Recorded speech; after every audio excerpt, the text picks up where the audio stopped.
হাসিনা কিন্তু পয়দার পিছনে সাংবাদিকদেরও তো ভূমিকা আছে। সত্যিকার অর্থে যেই সমস্ত এই যে জুলাইকে যারা মক করছে তাদের বিষয়ে তো মানুষের মাঝে মধ্যে বাদ ভেঙে যায়। বাংলাদেশের জার্নালিজম 17 বছরের জার্নালিজমের আমলনামা নেওয়া উচিত সত্যিকার অর্থে। এটা আমাদের সামনে এগোনোর জন্য এটা দরকার। আমরা কি জার্নালিজম করছি, কি মনস্টার পয়দা করা হয়েছিল 17 বছরে। হাসিনা কিন্তু পয়দার পিছনে সাংবাদিকদেরও তো ভূমিকা আছে, সংবাদপত্রের ভূমিকা আছে, টিভি স্টেশনের ভূমিকা আছে। হাসিনা যদি এক দফা গায়ে আপা এটা ঠিক না, আপনি আর এটা তো করতে পারতেন, টিভিতেই তারা কোশ্চেনের মধ্যে করছে সাংবাদিকরা। আবার এদেরকে আবার সাংবাদিকতা এদেরকে 5 বছর আপনার জেলে রাখছেন কেন? তাদের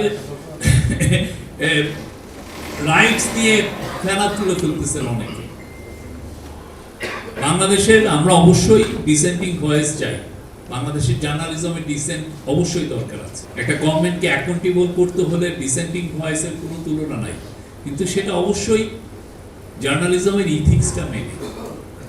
স্বৈরাচারকে আপনি দোসরগিরি করে আপনি বাংলাদেশের জার্নালিজম করবেন, সরি, এই দিন শেষ হওয়ার সময় এসছে। আমরা 5 জন সাংবাদিকের কথা অলরেডি শুনেছি, আমরা আরো অনেক সাংবাদিকের কথা জানি। আমরা উৎপল দাসের কথা মনে আছে, উনি এক জেনারেলের একটা দিয়েছিলেন, কি জন্য তার পদায়ন, উনি নেক্সট হয়তো আর্মি চিফ হতে যাচ্ছেন, এই ধরনের একটা ফেসবুকে একটা পোস্ট দিয়েছিলেন।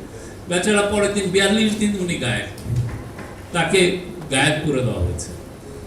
কাজল ভাইয়ের কথা মনে আছে, উনি কি একটা লিখেছেন ফেসবুকে, 53 দিন উনি গায়েব। কি ভয়াবহ সময়ের মধ্যে আমরা গিয়েছি। একটা দুইটা নাকি, এরকম কত কত এই তাড়াতাড়ি মিলিটি স্পেস করে, কিছু হলে করেন, কোনো ফটো পর্যন্ত দিতে ভয় লাগতো, কি ফটো দিচ্ছি। এখন সবাই প্রচুর লিখতেছেন, লেখে এমন ভাব করতেছেন যে না, জার্নালিজমের আমরা কি সেই স্বাধীনতা পাচ্ছি? বাংলাদেশে এর চেয়ে সুন্দর ভালো স্বাধীনতা আর আসছে কিনা আমার সন্দেহ।